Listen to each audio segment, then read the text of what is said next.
Criss by Lynn Ray Perkins for Wellfleet Public Library, courtesy of and with thanks to a Green Willow book from Harford Trophy, an imprint of HarperCollins Publishers.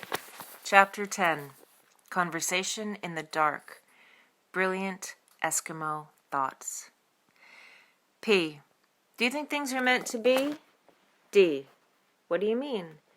P. You know how people say it was meant to be, or it wasn't meant to be, or they were meant for each other. D. You mean like singing, they say, for every boy and girl, there's just one love in this whole world. P. Yeah, like that. D. I don't know. In one way, it makes you think, oh, I don't have to worry, it's all taken care of, it will all work out. But in another way, it's like, what if your life turns out really lousy? Is it supposed to make you feel better that somebody planned that for you, and there's nothing you can do about it? P. I think it does make some people feel better. That's when they say, God works in mysterious ways, although no one wants to be the one he's working on that way. It makes people feel like there is some really worthwhile reason that they're having such a crappy life. Like they will be rewarded later. D. It doesn't make me feel better. I think sometimes things just happen. And also, I think people can make things happen. P. I wish I could make myself be taller. D. Taller? Why? P. I just want to be closer to eye level. I'm tired of talking to people's chests. If I were in a movie, I'd have to stand on a box. I'm like a beautiful person who's been put in a short, pudgy body with frizzy hair. I don't think of you as short or pudgy, and I like your hair. Your hair is perfect on you. P. I don't think of me as being short either. In 5th grade, I was the tallest girl in the class. I was even taller than the boys, but then I stopped growing and everyone passed me up. I still think I'm tall until I look around. D. You could wear really big platform shoes. P. I want to. My mom won't let me buy them. She says I'll fall and break something. D. They do look kind of tricky, but people wear them. They look more comfortable than high heels. At least your feet aren't tilted at such a steep angle, and they seem less tippy. P. Miss Epler wears them all the time. D. She's trying to command authority. P. She hasn't learned how yet. She still acts like a human being. D. What if someone gave you platform shoes as a gift? Would your mom let you wear them? P. Who's going to give me platform shoes as a gift? You? Have you ever noticed that if there's a character in a movie who's supposed to be not beautiful, they just take an incredibly beautiful person and do something to her hair and make her wear big, thick glasses and wrinkled, baggy clothing? And then sometime during the movie, she realizes she doesn't really need glasses after all, and she puts in some nice clothes and combs her hair and all her problems are solved, unless it's a sad movie and she dies. Or she finds out she really does have to wear glasses. Yeah, that would be really sad. That would be too sad. I don't think I could watch a movie that sad. It does help to wear nice clothes and comb your hair, though. Then you can be a neat, ugly person. I like Miss Epler. She's so different from other people in Seldom and Birdvale. I want to be different from people in Seldom and Birdvale, too. I wonder how you get that way. You have to come from somewhere else. Oh, is that the only way? Couldn't you go somewhere else? Then you'd still be like someone from Seldom, but maybe nobody there would know what that was. Because for them, you'd be from somewhere else? I guess so. I guess that could work. Have you ever been somewhere and it hit you that if you lived there instead of where you do, your whole life might be really different? It probably wouldn't be that different if you're still the same person. I think it could. I think if you wear different socks, your whole life can be different. It's like that thing of if a butterfly flaps its wings in Indonesia, it can cause a tidal wave in Florida, or maybe it's Africa, I forget. But that's not really what I was thinking about. It was more like if Albert Einstein had grown up in like maybe an Eskimo village, would he still have been brilliant? He would have had brilliant Eskimo thoughts. He would still have done something amazing with like blubber and ice, but maybe we wouldn't all know about it. I think it makes more difference where you are if you're not Albert Einstein. I mean, more difference to you. To the world, it probably makes more difference where Albert Einstein is. Do you think that Dan Persick might like me? Why would you want him to? His locker is next to mine, and he always says hi to me in a really nice way. It's like a teasing way, and then I get all stupid, and I don't know what to say back besides hi. That seems like an okay thing to say back. But I want to say something more. I mean, do you think? No. Why not? It wasn't meant to be. End of chapter 10. Chapter 11. Hector's first song. It was just the refrain, and it was actually more spoken than sung, but it had a universal theme and a good beat. You could dance to it. It went like this. I'm thinking about, talking about, boys, boys, boys. I'm talking about girls, girls, girls, 2, 3, 4. The first part would be sung by a female voice, the second by a male. That's how Hector heard it in his head. It was kind of a Motown thing. He only needed the 3 chords they had already learned. But he might need more chords once he thought up some verses. End of chapter 11. Chapter 12. Truck Lessons. One Saturday, only Debbie and Lenny showed up. They were both early, and they sat in companionable silence, waiting for the others. "Where's Phil?" asked Debbie after 30 seconds or 10 minutes. She wasn't sure which. "At a wedding reception," said Lenny. "His cousin Carol got married today." A few minutes passed. Then he asked, "Is Patty coming?" "No," said Debbie. "It's her great-grandma's 90th birthday." "Whoa," said Lenny. "That's pretty old." "I know," said Debbie. "Really old." A few more minutes or half an hour passed. Then they both started to speak at once, and what each of them had been about to say was, "I wonder where Hector is." They laughed. Then Debbie said that Hector could be anywhere, and they laughed about that. There was a pause. Then they both chuckled as if they were still thinking about Hector and where he might be. Finally, Lenny turned the key, and the radio became the third person, filling up the middle section of the wide blue vinyl seat. Debbie and Lenny each leaned up against their doors to make room. It was a pretty good episode with some new stuff and some that they'd heard before. The hour went by. "Criss Cross," said the old movie voice, and then there was the sound of the train wreck. Lenny turned the key to the completely off position. The other keys on the ring slid down with a slight ching. Probably they always made that ching, but normally it would have been swallowed up in the sounds of conversation. Now it was all by itself.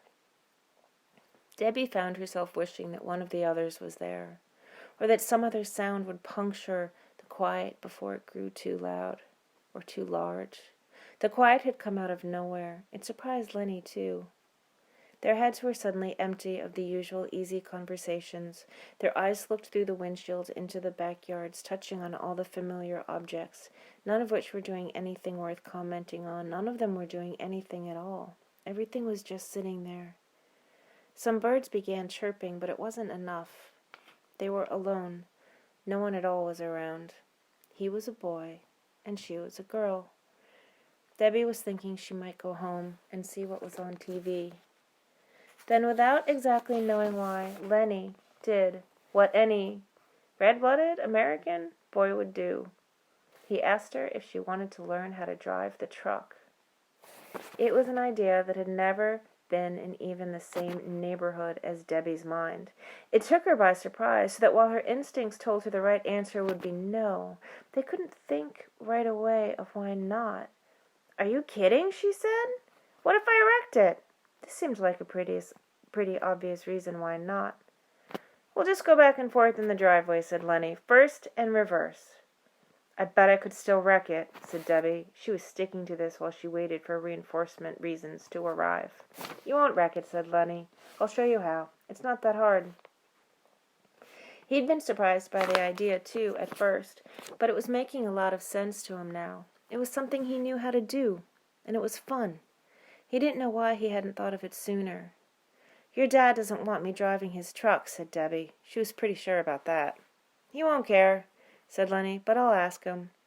He got out of the truck, walked over to the screen door, and called in, "Hey, Dad, is it okay if I teach Debbie to drive the truck just in the driveway?" He put his ear to the screen door. "Hold on," he said over his shoulder. "He must be watching TV." He went inside. A minute later, he reappeared. "It's okay," he told her. "My dad said as long as we stay in the driveway."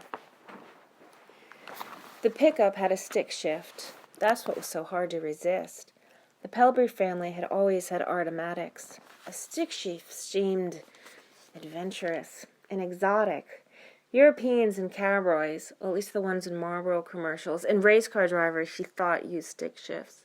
Her cousin Dick drove a car with a stick shift, a little sports car with a convertible top.